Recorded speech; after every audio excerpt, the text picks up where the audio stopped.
یہ سورہ یوسف ہے۔ سورہ یوسف میں اللہ رب العالمین نے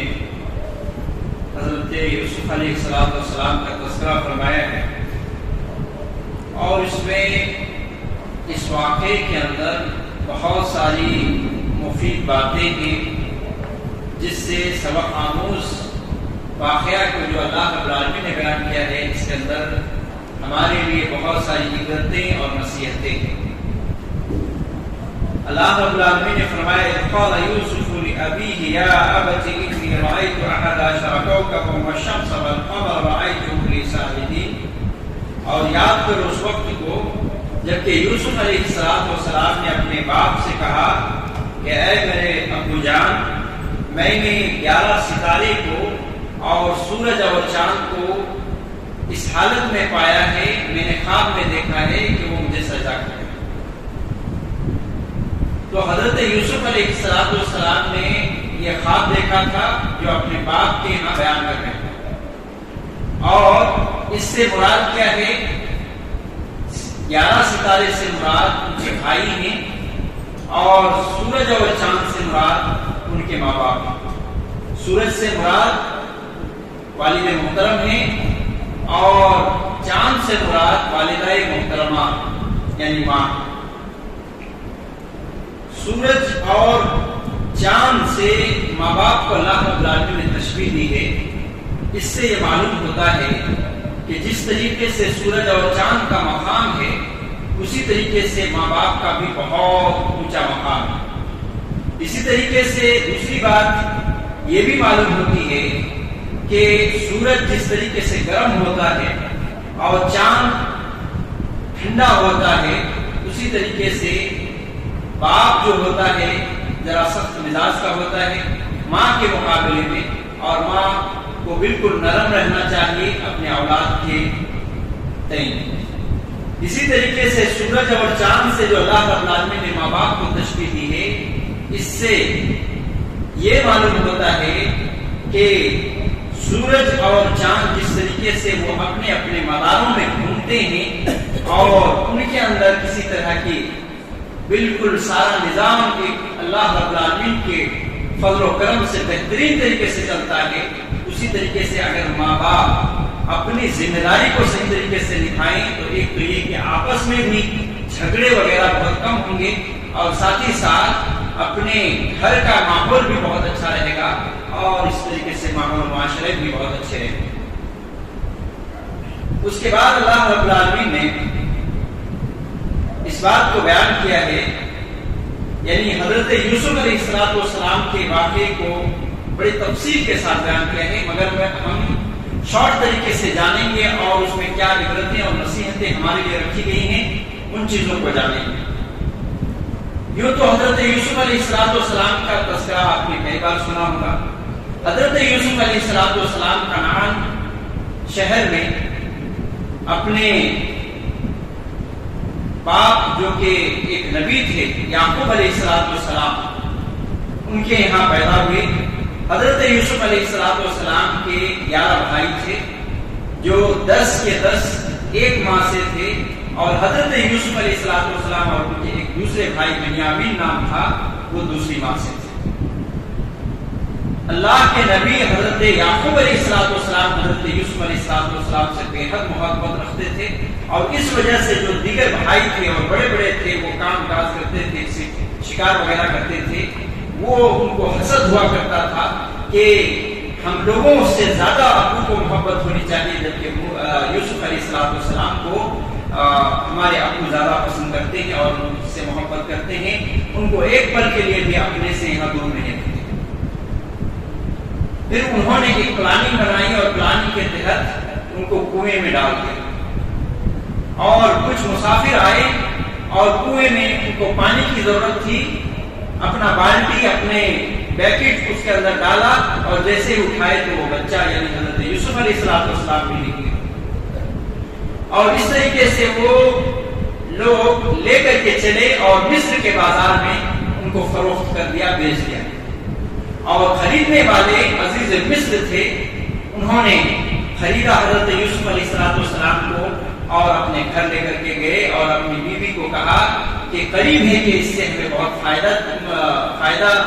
پہنچے اور یا پھر ہم اس کو اپنا بیٹا بنائیں۔ حضرت یوسف علیہ السلام ان کے گھر میں رہنے لگے۔ دن کا دن گزرتا گیا، حضرت یوسف علیہ السلام کی عمر بھی بڑھتی گئی۔ اس طریقے سے جب بلوغت کو پہنچ گئے، جوانی کی عمر کو پہنچ گئے، حضرت یوسف علیہ السلام کافی خوبصورت تھے۔ ان کی خوبصورتی کی مثال آج تک دی جاتی ہے۔ حضرت یوسف علیہ السلام کی خوبصورتی کا عالم یہ تھا کہ ایک واقعہ بھی اس تعلق سے ہوا ہے جو اللہ رب العالمین نے آگے بیان کیا ہے۔ وہ واقعہ کو بھی مختصر یہ ہے کہ حضرت یوسف علیہ السلام کو ایک مرتبہ زلیخا جب انہوں نے دیکھا کہ میرے تعلق سے لوگ برائی بیان کر رہے ہیں، میرے تعلق سے عجیب عجیب باتیں کر رہے ہیں، تو اسی صورت میں ان کے خاندان والے اور اسی طریقے سے جو بڑے بڑے اس دور کے لوگ تھے ان کی عورتوں کو انہوں نے دعوت کری، اور دعوت میں انہوں نے کچھ اس طرح کے پھل فروٹس رکھ دیے اور اس کے ساتھ ساتھ کاٹنے کے لیے چاقو بھی رکھ دیے۔ حضرت یوسف علیہ السلام کو آنے کے لیے، باہر آنے کے لیے حکم دیا، کہا کہ یوسف ادھر آؤ۔ یوسف علیہ السلام جیسے ہی باہر آئے، عورتوں نے دیکھ کر کے ہکا بکا رہ گئے۔ وہ یہ یقین ہی ان کے دل میں نہیں آیا کہ یہ انسان ہے، بلکہ انہوں نے یہ فرشتہ سمجھا۔ اتنے خوبصورت حضرت یوسف علیہ السلام، ادھر زلیخا نے ان کو جو فروٹس وغیرہ دیے ہوئے تھے اور چاقو ہاتھ میں پکڑا دیا تھا، اتنا حسین و جمیل تھے کہ اس کی طرف دیکھتے ہی رہ گئے۔ ان کی نگاہ ان سے نہیں ہٹ سکی، اور پھر کچھ ہی دیر کے بعد حضرت یوسف علیہ السلام کو اندر بھیج دیا گیا۔ پھر زلیخا نے یہ ثابت کر دیا کہ بھلا بتاؤ کہ 2 منٹ کے لیے تم لوگوں کا یہ حال ہوا کہ 2 منٹ میں تم نے اپنے ہاتھ بھی کاٹ لیے مگر تمہیں شعور تک نہیں رہا۔ لہذا میں جس گھر میں رہتی ہوں، یعنی یوسف علیہ السلام میرے ہی گھر کے اندر رہتے ہیں، پھر میرا کیا عالم ہوگا۔ وہ یہ ثابت کرنا چاہ رہی تھی کہ میرا اخلاق برا نہیں ہے، مگر یوسف علیہ السلام ایسے ہے ہی حسین و جمیل، اتنے خوبصورت ہیں کہ کوئی بھی عورت وہاں ٹک نہیں سکتی ہے۔ تو یہاں معلوم ہوا کہ حضرت یوسف علیہ السلام کافی خوبصورت تھے۔ تو حضرت یوسف علیہ السلام زلیخا کے یہاں، عزیز مصر کی بیوی کے یہاں، ان کے گھر میں رہا کرتے تھے، اور اس طریقے سے جب بلوغت کو پہنچ گئے، جوانی کو پہنچ گئی، تو ان کی خوبصورتی بھی مزید بڑھ گئی، اور اس طریقے سے زلیخا کے دل میں ان کے لیے محبت پیدا ہو گئی۔ ایک دن کا واقعہ ایسا ہوا کہ زلیخا نے اپنے تمام دروازے کو بند کر دیا، جبکہ عزیز مصر وہ گھر سے باہر تھے۔ ایسے موقع پر حضرت یوسف علیہ السلام کے دروازے کو بند کرنے کے بعد یوسف علیہ السلام کو اس نے بدکاری کی دعوت دی۔ حضرت یوسف علیہ السلام اللہ رب العالمین سے ڈرتے تھے۔ حضرت یوسف علیہ السلام نے اس چیز سے انکار کر دیا اور کہا کہ معاذ اللہ انہ ربی احسن مثوایا انہ لا یفلح الظالمون، کہ میں اللہ کی پناہ چاہتا ہوں اس لیے کہ میرا رب نے مجھے اچھا ٹھکانہ دیا ہے، اور ظالم کبھی فلاح نہیں پاتے، کامیاب نہیں ہوتے۔ حضرت یوسف علیہ السلام وہاں سے بھاگے، اور پیچھے سے وہ زلیخا بھاگتے ہوئے حضرت یوسف علیہ السلام کی قمیص کو پکڑ لیا، اور پھر اس طریقے سے یوسف علیہ السلام کی قمیص کو پکڑنے کی وجہ سے اتنے زور سے وہ کھینچی کہ وہ اس کے کپڑے اور اس کے قمیص جو ہے کچھ پھٹ گئے، اور اس طریقے سے حضرت یوسف علیہ السلام کسی بھی طریقے سے دروازے تک پہنچے۔ جیسے ہی دروازے کے یہاں پہنچنا تھا کہ عزیز مصر باہر سے تشریف لائے، اور جیسے ہی تشریف لائے تو زلیخا نے حضرت یوسف علیہ السلام کے اوپر الزام لگا دیا کہ یہ میرے ساتھ بدکاری کرنا چاہ رہا تھا، لہذا اب آپ کے یہاں اس کے لیے کیا فیصلہ ہے۔ عزیز مصر ایک چھوٹا سا اپنے ہی خاندان میں ایک مشورہ اور ایک بیٹھک رکھتے ہیں۔ عزیز مصر وہ بیٹھک میں ایک وہاں پہ قاضی بھی ہوتے ہیں جو بڑا عقل مند تھا، دونوں کی باتیں سنی جاتی ہے، حضرت یوسف علیہ السلام کی باتیں بھی سنی جاتی ہے، زلیخا کی بات بھی سنی جاتی ہے، اور پھر اس کے بعد اس نے ایک بڑی عقل مندی کی بات کہی، قمیص آگے سے پھٹا ہوا ہے، تو ایسی صورت میں قصور حضرت یوسف علیہ السلام کا ہے، اور اگر پیچھے سے پھٹا ہوا ہے تو ایسی صورت میں اس زلیخا کا قصور ہے، اسی کی جو ہے غلطی ہے۔ پھر دیکھا گیا تو ایسی صورت میں حضرت یوسف علیہ السلام کے قمیص کو عزیز مصر نے دیکھا، خود اس نے دیکھا کہ پیچھے طرف سے پھٹا ہوا تھا، اور یہ چیز ظاہر ہو گئی کہ حضرت یوسف علیہ السلام بری ہیں۔ لیکن لوگوں میں چرچا ہو گیا اور بات پھیل گئی، تو عزیز مصر کی بیوی نے اپنے شوہر سے کہلوا کر کے اور اس کو ذیل خانے اور قید خانے میں پہنچا دیا، جبکہ حضرت یوسف علیہ السلام نے اسی کو پسند کیا، جیسے کہ قرآن مجید کی آیتوں کے اندر اس بات کا بھی تذکرہ ہے۔ حضرت یوسف علیہ السلام کہتے ہیں کہ اے اللہ، میں زیادہ پسند کرتا ہوں چال میں پڑ جاؤں، اس سے مجھے محبوب ہے کہ میں قید خانے میں رہوں۔ اور اس طریقے سے یوسف علیہ السلام قید خانے میں کئی سال گزارتے ہیں، وہاں ان کے دو دوست ملتے ہیں، اور دو دوست وہاں پر وہ دو خواب دیکھتے ہیں الگ الگ۔ ان میں سے ایک خواب یہ دیکھتا ہے، وہ کہتا ہے کہ میں نے خواب دیکھا ہے کہ انی آرانی عاصر خمرا، کہ میں شراب کو نچوڑ رہا ہوں۔ وقال الآخر، اور دوسرے نے کہا انی آرانی احمل فوق راسی خبزا تاکل الطیر منہ، کہ میں اپنے سر پہ روٹی لے کر کے جا رہا ہوں اور پرندے آ کر کے اچک کر کے لے کے جا رہے ہیں۔ لہذا اس کی تعبیر کیا ہے؟ حضرت یوسف علیہ السلام نے اس موقع کو غنیمت جانا، ان دونوں ساتھی سے کہا کہ ہمارا کھانا آنے سے پہلے میں انشاءاللہ تمہیں یہ تعبیر بتا دوں گا کہ اس خواب کا مطلب کیا ہے۔ پھر حضرت یوسف علیہ السلام نے توحید کی بات ان کے یہاں رکھی، اور اس طریقے سے توحید جیل خانے میں توحید کی دعوت ان دونوں کو دی۔ اس کے بعد پھر حضرت یوسف علیہ السلام نے خواب کی تعبیر بتاتے ہیں، کہتے ہیں یا صاحب السجن، اے جیل کے ساتھیوں، اما احدکما فیسقی ربہ خمرا، تم میں سے ایک شخص اپنے آقا کو، اپنے بادشاہ کو، اپنے مالک کو شراب پلائے گا۔ اور کہا کہ وَأَمَّا الْآخَرُ، اور دوسرے شخص کے بارے میں یہ ہے فَيُسْلَبُ فَتَأْكُلُ الطَّيْرُ مِنْ رَأْسِهِ، کہ اس کو سولی پر چڑھا دیا جائے گا، اور اس کو سولی پر چڑھانے کے بعد پرندے اس کو نوچ کر کے اس طریقے سے اس کے گوشت کو کھائیں گے۔ حضرت یوسف علیہ السلام نے چپکے سے اس آدمی کے بارے میں جس کے تعلق سے ان کو گمان تھا کہ یہ بادشاہ کو شراب پلائے گا، ان کو کہہ دیا کہ دیکھنا کہ جب تم اس حالت میں پہنچ جاؤ جو میں نے تعبیر کی ہے تو تم بادشاہ کا ذکر میرے ذکر بادشاہ کی یہاں ضرور کرنا۔ پھر ایک دور گزر جاتا ہے، وہ آدمی بھول جاتا ہے مگر اس پوزیشن میں آ جاتا ہے، بادشاہ کو شراب پلا رہا ہوتا ہے۔ پھر بادشاہ جو مصر کا اس وقت کا بادشاہ تھا، وہ ایک خواب دیکھتا ہے جو عجیب و غریب خواب دیکھتا ہے۔ اللہ رب العالمین نے کہا وقال الملك انی ارى سبع بقرات سمان یاکلهن سبع عجاف وسبع سنبلات خضر وأخرى يابسات يا أيها الملأ افتوني في رؤياي إن كنتم للرؤيا تعبرون۔ بادشاہ یہ خواب دیکھتا ہے کہ 7 موٹی اور تازی گائیں 7 دبلی پتلی گایوں کو کھا رہی ہیں، اور 7 سرسبز و سادہ بالیاں ہیں، اور 7 بالیاں جو خشک پڑے ہوئے ہیں۔ اس نے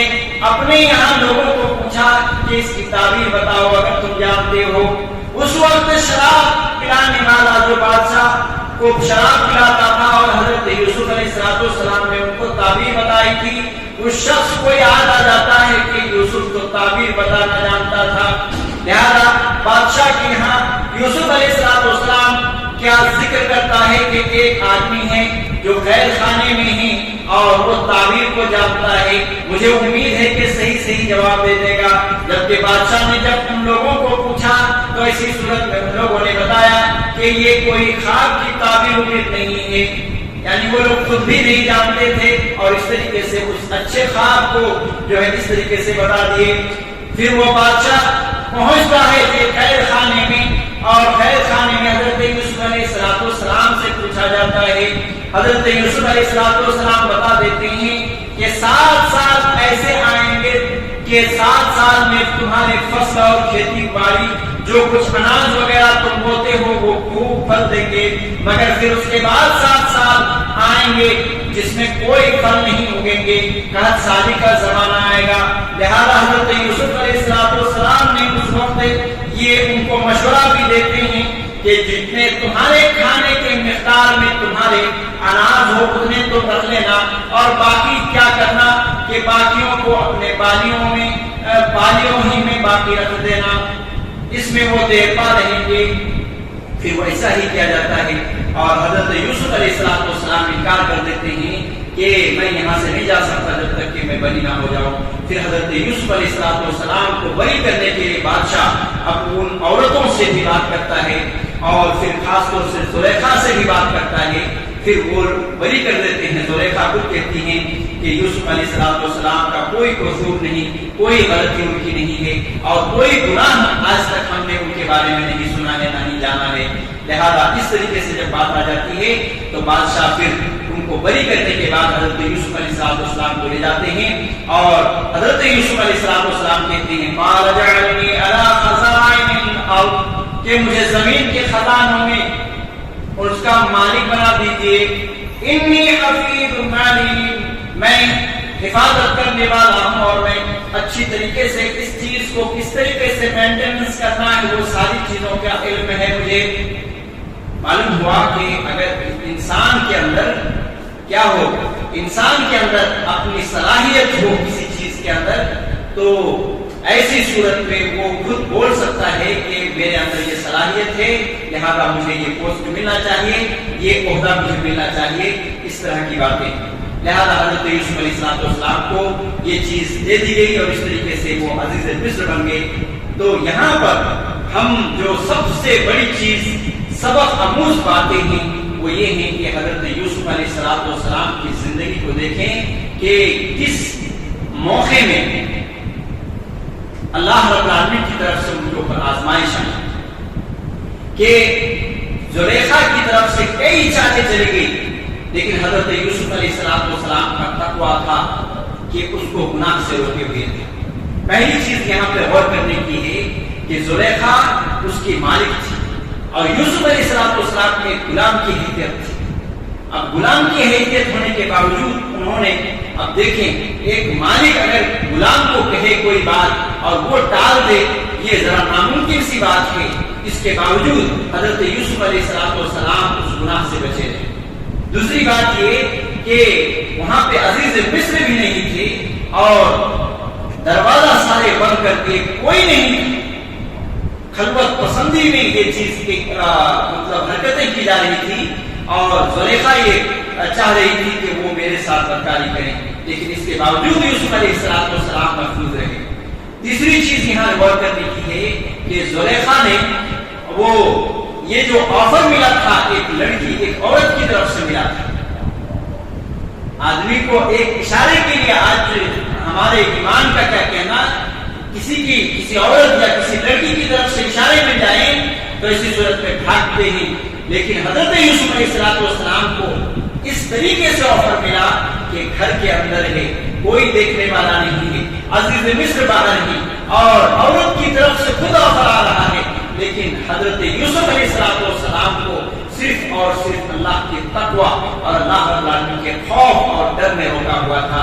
آج ہمارے اندر خوف نہیں ہے، اللہ رب العالمین کا ڈر نہیں ہے، تقوی کی کمی ہے، اور وگرنہ اگر تقوی موجود ہو دل کے اندر تو کیسوں بھی بڑے سے بڑا آفر آئے تو انسان کو تقوی روک لیتی ہے، یہ بہت بڑی چیز ہے۔ اسی طریقے سے غور کرنے کی اس واقعے میں دوسری چیز یہ ہے کہ علم انسان کو مصیبت سے نکال لیتا ہے، جبکہ حسن انسان کو مصیبت میں گرا دیتا ہے۔ حضرت یوسف علیہ السلام کے حسن نے کہاں پہنچا دیا؟ جیل میں پہنچا دیا، مگر علم نے ان کو بادشاہ کے دربار میں پہنچا دیا اور اس مصیبت سے نکال دیا، کیونکہ یہ جو تعبیر تھی خواب کی وہ علم تھی، اور علم نے حضرت یوسف علیہ السلام کو ذیل خانہ اور قید خانہ سے نکال دیا۔ اور اسی طریقے سے آپ یہاں پہ ایک چیز اور نوٹ کرنے کی ہے کہ قرآن مجید کے اندر اللہ رب العالمین نے شیطان کی جال کو بڑا کمزور بتایا کہ بہت کمزور ہے شیطان کی جال، اور یہاں عورتوں کی جال کو کیا بتایا ہے؟ ان کیدکن عظیم، کہ تمہاری چالیں بڑی عظیم ہے، بہت زبردست تمہاری چالیں ہیں۔ معلوم ہوا کہ شیطان سے بڑھ کر کے چال کھیلنے والی اور چال چلنے والی عورتیں ہوتی ہیں، مگر معاف کیجیے گا تمام عورتیں نہیں ہوتی ہیں جو دیندار ہوں اور اسی طریقے سے اللہ رب العالمین سے خوف کھانے والی ہوں، نیک اور صالح ہوں۔ ایسی عورتوں کی مثال، ایسی عورتیں تو آسمان کو چھوتی ہیں، اور قرآن و سنت میں ایسی کئی عورتوں کا تذکرہ کیا گیا ہے، مریم علیہ السلام،